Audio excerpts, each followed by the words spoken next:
لا أنصح أحدًا أن يخرج للغرب إلا إذا كان محصنًا في دينه، محصنًا.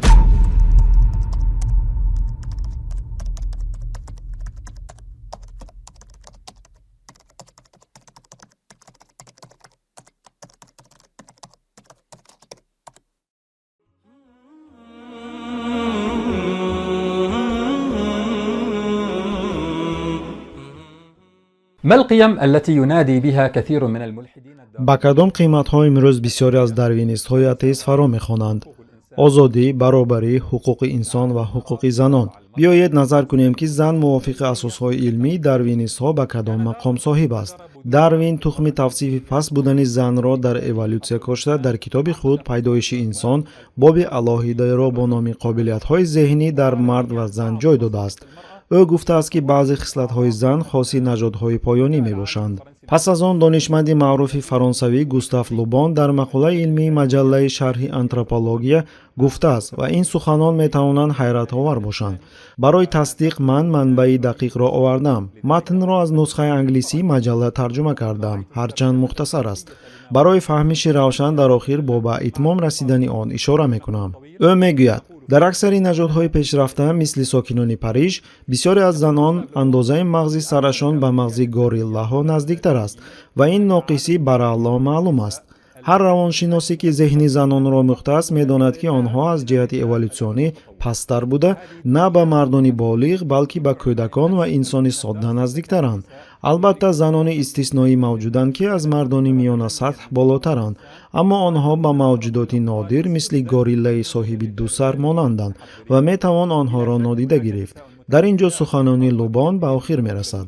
ман аз он хоҳароне ки моро тамошо доранд узр мепурсам, аммо чунон ки мегӯянд касе ки аз гуфтаҳои кофир иқтибос меорад кофир нест.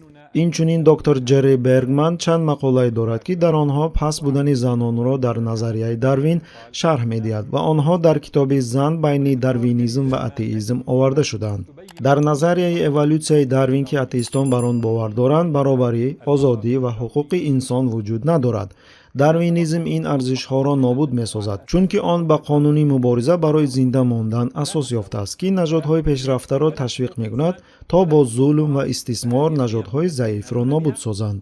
биёед бо як атеист баҳс кунем. баъзе аз онҳо мегӯянд: мо бо амалҳое ки бо номи дарвинизм ва атеизм анҷом дода шуданд розӣ нестем. баръакс, мо ба баробарии инсонҳо бовар дорем. аммо савол чунин аст: оё онҳо бо ин ба дарвинизми худ хиёнат намекунанд?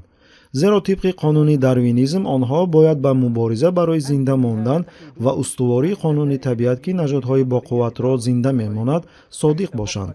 агар атеист зери фишори шиорҳои ҳуқуқи инсон ва ҳуқуқи зан, баробарӣ ва раҳмро қабул кунад, дар воқеъ аз натиҷаҳои назарияи Дарвин даст мекашад.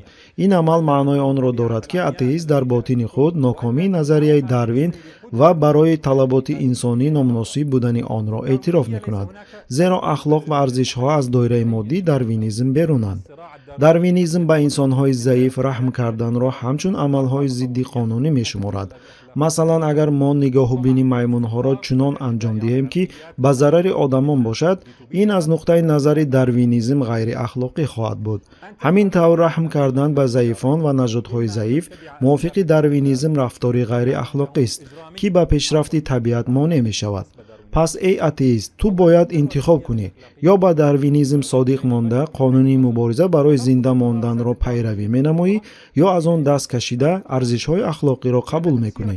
вале дар ин ҳолат ту ба худ зид мебароӣ, чунки шарҳи моддии дарвинизм бо мафҳуми арзишҳо мутобиқат намекунад. ба он олимони худ нигоҳ кун ки бо дарвинизми худ ҳамоҳанг шуда бо худ мухолифат накарданд. Телла мегӯяд: кӯшиш намудан барои пешгирии камбизоатию бенавоӣ ва кӯмак ба заифон яке аз хатогиҳои калон маҳсуб меёбад.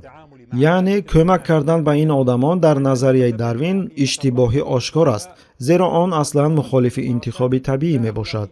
ҳерберт Спенсер мегӯяд: фикр оиди василаҳои ҳифзи саломатӣ, дахолати давлат ба ҳифзи саломатии аҳолӣ ва эмгузаронии шаҳрвандон хилофи принсипҳои равшани интихоби табиӣ мебошад. монанди ҳамин кӯмак ба заифон, ғамхорӣ ва беморон, кӯшиши кӯмак барои зинда мондани онҳо ба принсипҳои мазкур мухолиф мебошанд. این عالمانی هستند که با نظریه خود موافقند. با آنها چی جواب میدهی؟ توسط کدام حقیقت آنها را خطاکار می‌حسابی؟ با تکیه به کدام اساسی علمی رعایت اخلاق حمیده را برپا می‌نمایی؟ ریچارد دیکارت این تفکر را به طور زیرین توصیف کرده است: داروینیسم توانست ترازوی اخلاقی را چپگردان کند. آن به گیتلر و پیروانش زمینه علمی را فراهم آورد تا آنها را به آن متقاعد سازد که بزرگترین جنایت جهان در اصل تنها یک اخلاق شایسته تحسین است.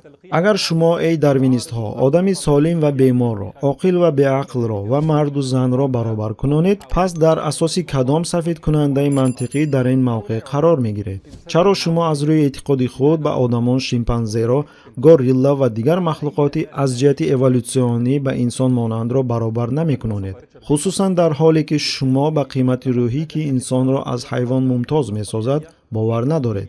فرانسیس فوکویاما در کتاب خود انتهای تاریخ گفته است: اگر واقعاً باوری داشته باشیم که انسان در قطار دیگر حیوان‌ها تنها یک مخلوق میباشد که به قانون‌های طبیعت اطاعت می‌کند، پس او ارزش جداگانه ندارد و باید با تمام موجودات دیگر یکخیله باشد.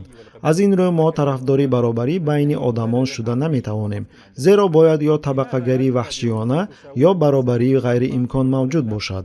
شاید به شما گویند که اتئیستان خوش‌معامله نیز هستند. ما میگوییم که مسئله در آن نیست که اتئیست خوش‌معامله یا مؤمن بدرفتار وجود داشته میتواند یا نه، بلکه سوال منطقی این است: آیا اتئیسم به اخلاق نیک میبرد؟ شبهه‌ای نیست که اخلاق نیکی که بعضی اتئیستان دارند از اتئیسم گرفته نشده است، زیرا اعتقادی که طبق آن ما در دنیا بدون هدف، بدون نظارت کننده و بدون مجازات برای عملهای نیک و بدمان زندگی میکنیم نمیتواند اخلاق نیک را به وجود آورد. لیکن انسان در نهایت از یک چند عامل‌های گوناگون از قبیل تربیت در آوان کودکی از محیط تأثیر میگیرد و اتئیسم عامل یگانه تشکل دهنده اخلاق نیست. اما اعتقاد درست به موجودیت الله ضمن تصورات اسلام انسان را به اخلاق نیک میبرد و اگر مؤمن خصلت بد داشته باشد، پس این به دلیل نقصان داشتن ایمانی او است، نه از آن سبب که ایمان او را به سوی بدی روانه کرده است. اگر اتئیست دارای بدترین اخلاق باشد، پس او با اتئیسم خود هماهنگ شده است.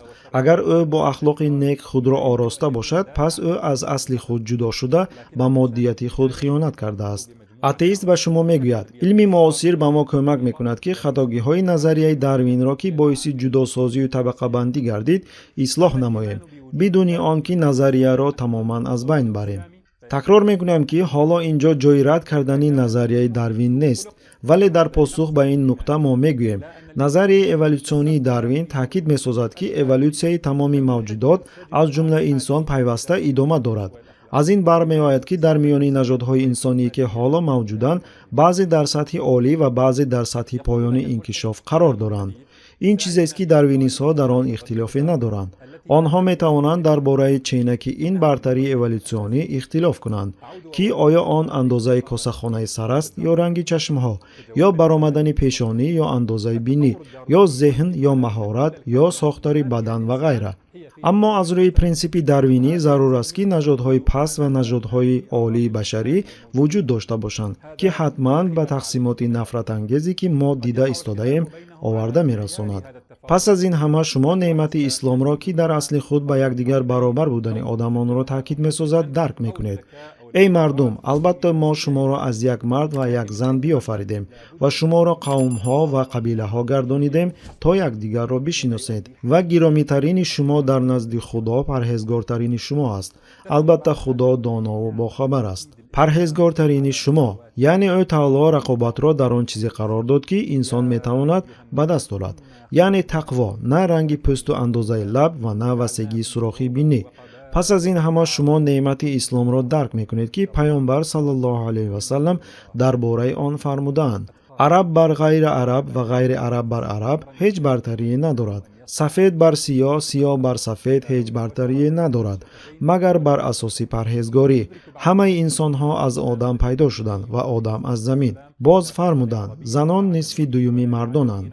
حمد و ثنا بر خدایی که به ما فهمیش آن را عطا نمود که ما در این دنیا نه برای مبارزه بلکه برای پرستش الله آمده ایم که او نیکی انسان را به آدمان، رحم به ناتوانان را و از خود دیگران را افضل دانستن را یکی از وسیله های اساسی عبادت خود گردانید. والرحمة بضعفائهم وإيثارهم على نفسه. والسلام عليكم ورحمة الله. тамошобинони гиромӣ, агар хоҳед ки наворҳои мо зуд бароянд, пас зер кардани тугмачаи лайкро фаромӯш накунед. Албатта ба шабакаи мо обуна шавед ва наворҳои моро ба дигарон расонед, зеро расонанда мисли амалкунанда соҳиби мукофот мегардад.